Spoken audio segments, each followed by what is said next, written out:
Let's see now the chapter number 5, structural requirements. So this chapter used to be the chapter 4.2 in the old 1711, and it was called structure.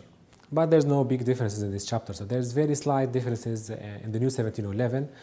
The first one talks about when the accreditation body is a member of or is part of a larger legal entity, then it should be identified in that larger entity. The other point is about that now we need to have a documentation of the duties of the top management and also personnel of the accreditation body. I'm sure that most of accreditation body already do this in their requirements, in their systems, but this is more formalized now in 1711. And the other point where we have a list of duties that have to be identified for the top management, we have 4 points that we can identify as new, relatively new.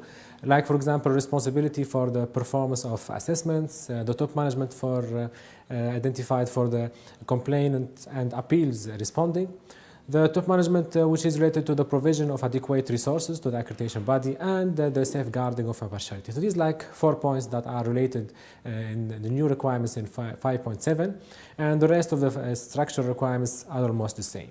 But let's see the next chapter, which is chapter 6, talking about resource requirements. There, maybe we can find the new requirements there. So let's see.